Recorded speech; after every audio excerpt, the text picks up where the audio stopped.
C'était une petite vidéo cette semaine que je pouvais pas résister. J'étais là en train de marcher, de me balader sur la plage, je me dis c'est trop beau, il faut que je partage notamment cet environnement. Je suis dans le Michigan, donc on est au nord de Chicago, plus de 2 heures de route et on a la chance qu'on nous prête un chalet qui est absolument magnifique et on est à côté du coup ici du lac, donc on est de l'autre côté du lac, donc le soleil se couche ici sur le lac, ce qui est magnifique. Nous il se lève là-bas à Chicago. Et je ne pouvais pas résister et voilà, j'avais une thématique à laquelle j'ai pensé toute cette semaine, que je voulais partager avec vous, c'est celle de la persistance. Et on m'a déjà dit, moi, qu'une de mes qualités, c'était la persistance. Alors je ne veux pas non plus les confondre après avec être complètement obstiné, mais persister, pour moi, c'est continuer malgré les challenges, malgré les difficultés. Et quelque chose qui m'a vraiment marqué, moi, c'est vraiment cette citation que j'ai entendue de Nietzsche qui dit « Quand on a un pourquoi qui nous fait vivre, on supporte tous les comment ». Et je dirais que cette citation, c'est certainement celle qui a été le plus importante dans toute ma vie et qui m'a guidé jusqu'ici en Amérique du Nord, malgré tous les challenges. Ceux qui connaissent mon histoire savent à quel point c'était dur de me faire ma place ici aux États-Unis. Et c'est pour ça que d'ailleurs je me suis promis à l'époque que j'aiderais d'autres gens à faire leur place aussi aux États-Unis ou à vivre leurs rêves en tout cas. C'est pour ça que je partage aussi ces vidéos. C'était le fondement de tout ce qui a été développement personnel pour moi. Parce que dans l'adversité, dans la difficulté, je suis allé puiser dans la lecture pour pouvoir essayer de comprendre, donner du sens à ce que je vivais. Et ce sens, ce pourquoi, c'est ce que je veux partager avec vous, mais ce qui, à mon sens, est le moteur, le magnet, l'aimant qui va me conduire à l'obtention de mes objectifs, sans pourquoi un objectif est souvent creux. Et dans la difficulté, sans ce pourquoi, on s'arrête quoi. Et finalement, souvent, ce qu'on dit, c'est que le succès, c'est ceux qui ne s'arrêtent pas. Alors, je dis c'est ce que les gens disent. Personnellement, je continue à persévérer et j'ai toujours pas l'impression d'être arrivé là où je veux. Même après 10 ans de persévérance avec un business, le Covid nous a heurtés, c'était extrêmement difficile. Et après tous ces challenges, je m'étais dit, je peux affronter n'importe quel challenge. Et là, bam, cette expérience-là était à tous les niveaux, professionnellement, humainement, extrêmement difficile. Et pourquoi je voulais partager ça avec vous cette semaine, c'est parce que autant je veux vous partager cet environnement et là j'étais vraiment dans un état de gratitude de pouvoir être ici. Je fais une belle course, je vous laisse toujours ces petites vidéos pendant mes courses. J'ai ce moment de gratitude, mais là cette semaine a été extrêmement difficile. On a un challenge, je ne vais pas parler de tout ce qui se passe, mais un gros challenge avec quelqu'un qui m'était quand même proche, avec qui on a travaillé pendant des années. On a fait beaucoup de choses, à qui j'ai donné ma confiance et qu'il a clairement trahi. Et ça arrive à tout le monde. Tout le monde va nous dire, ouais, mais évidemment, en business ou dans la vie perso, on se retrouve dans des situations. C'est juste une de plus, mais j'avoue qu'il y a 1 an, quand ça s'est déclenché, ces problèmes-là avec cette personne en question, alors même qu'on était en plein Covid, alors même qu'on avait tous ces challenges, quelqu'un que je considérais faire partie de mon équipe, a finalement été vraiment odieux et a révélé peut-être ce qu'était sa vraie nature. Je savais que c'était quelqu'un qui avait des vrais challenges, qui avait vécu des choses très difficiles. Mais voilà, c'est pas pour parler de cette personne, mais moi de ma réaction, ça a été très dur de vivre ça. L'année dernière, quand c'est arrivé, pendant toute l'année j'ai pensé, mais là on a eu des échanges récemment cette semaine. Et si j'écoutais cette personne, en fait j'arrêterais ses vidéos. La motivation de cette personne, ça a été de me dire arrête ces vidéos, arrête, c'est de la merde. Arrête-toi, ce que tu partages ça vaut rien. Le printemps après l'hiver, c'est de la daube. Voilà, pour tout vous dire. Comme si mon message n'était pas authentique. Vous voyez, parfois, je suis à la limite de pleurer quand je parle et j'échange ces choses-là. Donc, j'échange avec vous de manière authentique. Mais cette personne m'a vraiment démonté, quoi. Mais c'est parce qu'elle n'est pas très bien dans sa vie non plus, à elle. Donc, voilà, je lui pardonne, c'est pas le truc. Mais ça a été très dur à vivre. Et je vais pas dire que dans ma tête, là, mon mental m'a pas dit, mais à quoi bon continuer, quoi. La question qui se pose après 10 ans, quand tu as monté un business et que là c'est difficile, etc. Alors on a des programmes après programmes, on a énormément d'activités, on a une super équipe et tout. Mais c'est dire, mais pourquoi on se bat, quoi? Pourquoi je me bats depuis 10 ans, parfois à contre-courant? Pourquoi est-ce que c'est si difficile? Pourquoi est-ce que je dois vivre tout ça? Est-ce que vraiment je ne suis pas en train de m'infliger plus de peine que nécessaire en fait? Et donc voilà, je n'ai pas la réponse nécessairement à cette question, mais mon pourquoi qui continue à me faire vivre, pour moi c'est l'impact qu'on peut avoir. C'est ce partage, cette contribution.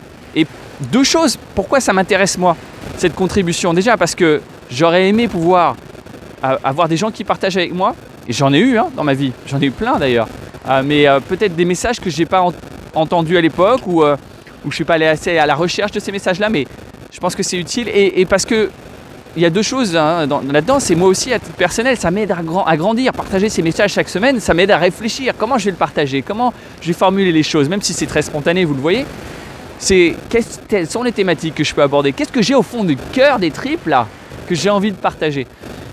Mais voilà, c'est pas pour dire que je me suis pas découragé.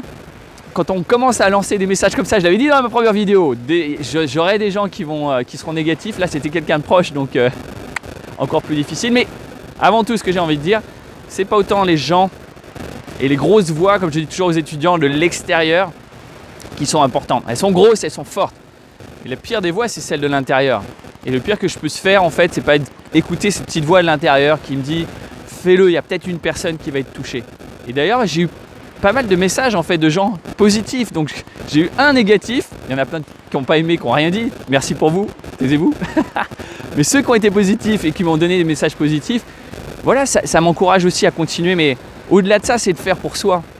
Et d'y croire en soi, de dire j'ai quelque chose à partager, j'ai quelque chose à faire, j'ai quelque chose à vivre, j'ai un rêve que j'ai envie de vivre.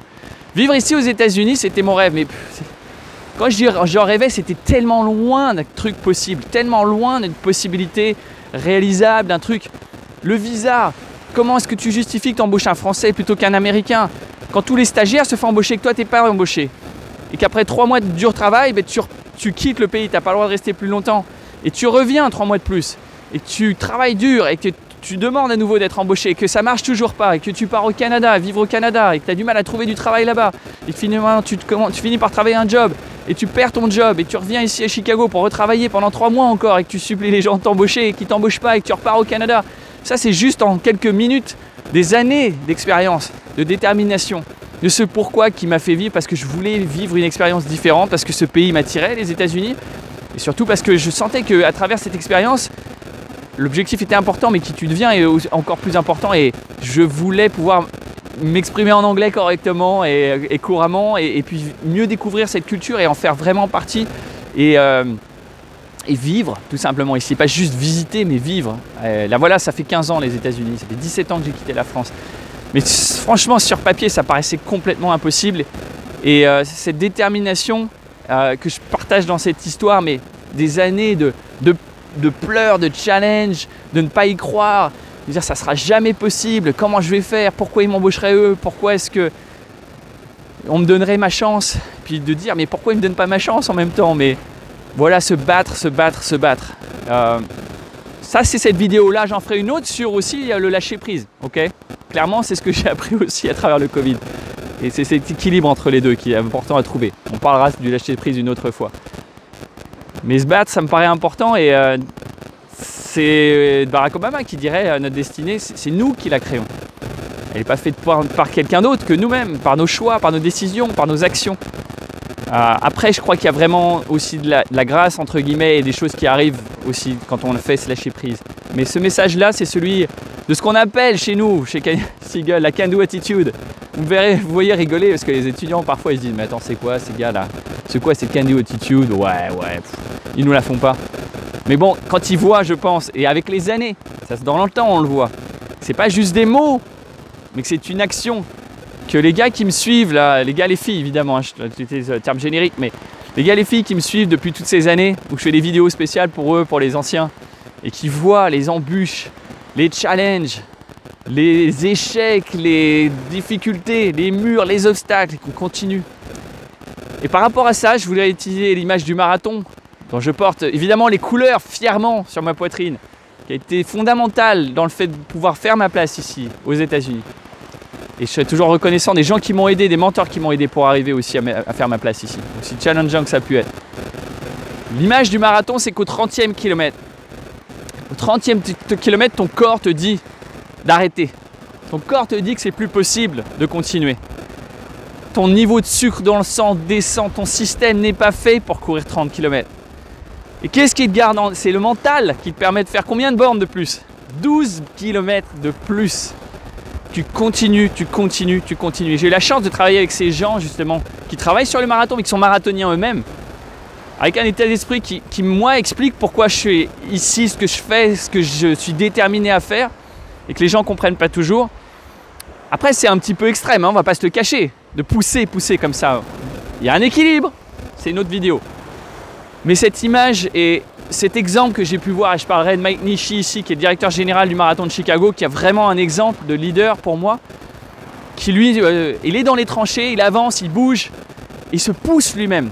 Et se pousser comme ça, au-delà du 30e kilomètre, au-delà de ce qu'on appelle ce mur là, ce mur, l'image, obstacle, ce mur, qu'est-ce qui fait que je vais continuer 12 bornes de plus? Qu'est-ce qui va faire dans mon mental que je vais me dire je peux le faire, je vais le faire? Et bien pour le marathon de Chicago, c'est 10 000 coureurs qui courent pour une œuvre de charité. Ils ne courent pas pour eux, ils courent pour d'autres gens, pour lever des fonds pour une maman qui a été touchée par le cancer, par un père qui est malade, un ami qui est malade. Ils courent pour eux, pour quelqu'un d'autre qu'eux. Et ça, c'est 10 000 personnes, mais après, il y a beaucoup de gens qui courent pour dépasser ce qu'ils pensent être leurs limites. Et c'est ce que je dis aux étudiants, c'est ma propre citation pour le coup. Elle vaut ce qu'elle vaut, mais ce que je me dirais, moi, à l'âge de 24 ans, à moi-même, c'est une question que je pose toujours à nos speakers. Qu'est-ce que vous feriez, vous? Si vous pouviez vous parler vous-même, à vous-même à l'âge de 25 ans, 24 ans, qu'est-ce que vous diriez à vous? Pas à un autre jeune de 25 ans, mais à toi, qu'est-ce que tu te dirais? Moi, ce que je me dirais à l'âge de 24-25 ans, je me dirais tu peux faire plus que ce que tu penses. Tu peux faire plus que tu penses. Et ça, c'est hyper important de dire, on ne se rend pas compte de la force, la capacité qu'on peut avoir. Et c'est facile à dire. Et quand on est dans les moments d'extrême challenge, je l'ai été moi-même il y a quelques mois et je continue, c'est toujours difficile. Mais de se dire, tu peux faire plus, tu es plus fort que ce que tu imagines. Tu peux aller plus loin et plus haut que ce que tu penses. Et ces livres, Jonathan Livingstone, le goéland, si tu ne l'as pas lu, lis-le. Mais ce qui a donné le nom Seagull Institute. Si vous ne le saviez pas, c'est le moment de regarder. Mais de ce petit goéland qui cherche l'excellence dans le vol, à aller plus loin, plus haut. Et beaucoup de goélands le regardent, le jugent. Il se fait même exclure de sa petite tribu de goélands. Pour partir, il part sur un voyage tout seul. Pour découvrir le vol, il rencontre d'autres goélands. Et eux-mêmes sont dans la même quête d'aller plus loin et d'aller plus haut. Et il apprend à leur côté, puis il revient dans sa tribu actuelle, et puis lance une petite école et aide d'autres goélands à aller plus loin et plus haut. Et c'est ça l'image de Seagull. C'est ça que j'essaye de faire en inspirant et en créant ces petits messages, ces petites vidéos. Alors, est-ce que c'est de l'ego ou pas? J'en parlais dans la première vidéo. Est-ce que c'est ça qui me conduit à le faire? Non, c'est le sens de contribution et puis de croissance pour moi, qui m'apprend beaucoup à partager ça. C'est un exercice difficile, c'est un one-shot. Il n'y a pas de montage là-dessus, pas de montage. Il y a des fois, il y a des vidéos qui marchent bien, d'autres qui marchent moins bien. C'est dur. Il y a des gens qui te disent d'arrêter, qui disent que c'est de la merde et qui te disent même que d'autres gens leur ont demandé de venir te dire que c'est de la merde et qu'il faut que tu arrêtes. Il faut que tu arrêtes ça. Donc c'est pas juste une personne, c'est une personne qui dit qu'il y a plein d'autres gens qui le contactent et qui disent d'arrêter. Bon, c'était pas vrai en l'occurrence. Il y a des gens qui ont des bonnes intentions, d'autres moins. Et bon voilà, ils sont dans la souffrance, on va pas les juger. Mais en tout cas, toi-même, si tu as un projet, si vous avez un projet de quelque chose que vous voulez réaliser, peut-être un rêve ou autre chose, il y a ces voix là dont je parle souvent, mais ces voix extérieures qui vont peut-être vous critiquer, vous dire d'arrêter. Et ça, c'est une chose, et c'est pas facile de ne pas les écouter. Puis il faut savoir aussi ne pas être narcissique justement et savoir écouter pour pouvoir s'améliorer, il ne faut pas se le cacher. Et c'est important ces voix extérieures parfois pour se faire guider, il ne faut pas les éviter, mais ces critiques qui sont justement parfois venues de gens qui eux-mêmes sont en difficulté et vous écrasent tout simplement pour vous faire se sentir, pour que eux se sentent mieux. Il ne faut pas les écouter. Et puis l'autre, je dirais, c'est plus important à mon sens. Finalement, bon, ce que disent les gens, c'est une chose, mais comment moi je l'interprète? Et est-ce que mon mental va me dire mais arrête justement, t'es pas capable? Ou est-ce qu'au contraire, on va réussir à écouter cette petite voix, celle qui dit t'es capable, tu peux le faire, tu peux continuer, ton rêve, tu peux le vivre. Mais ça prend de la détermination, prend de continuer. Imperfect action, on dit en anglais. Prendre des actions imparfaites. On en parle avec notre groupe, le Growth Circle. Mais prendre ces petites actions imparfaites, aussi imparfaites soient-elles. Mais conduire au progrès. Et le progrès chaque jour, ça permet de s'améliorer, puis de prendre confiance. Et d'avoir espoir aussi. D'avoir espoir. C'était une autre vidéo aussi. Je parlais du Growth Circle. Si tu ne nous as pas rejoint encore, rejoignez-nous pour le Growth Circle, qui est un groupe de développement personnel. On se parle tous les mois, pendant 2 heures, et on échange tout le reste pendant le mois. Donc on a un groupe WhatsApp, on a un groupe Facebook, on est super actifs. Et dedans, il y a des gens variés, des chefs d'entreprise, des employés, Il y a de tout. Voilà, je ne vais pas tout révéler ce qu'il y a dans le groupe, mais on partage sur ces thématiques de développement personnel, de leadership, de time management.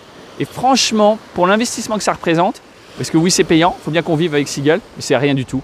Mais ça permet vraiment de fixer des objectifs, atteindre des objectifs. Et là, on le voit, ça fait 3 mois qu'on a commencé avec la première cohorte. Mais rejoignez-nous parce que si vous avez des objectifs, ça peut vraiment vous aider à les mettre en place et puis avoir un groupe de support qui vous aide à partager et voilà, vous challenger aussi. C'était une longue vidéo, mais rejoignez-nous et puis abonnez-vous à cette chaîne si ce n'est pas encore fait parce que je vais continuer malgré tout, malgré les critiques et les retours. Non, je rigole et ça a été super dur. Ça a été super dur de prendre des critiques comme ça, mais on va continuer à s'améliorer progressivement, pas à pas. Et j'espère que ça pourra vous être utile en tout cas. Continuez à me suivre et je vous dis du coup à très bientôt.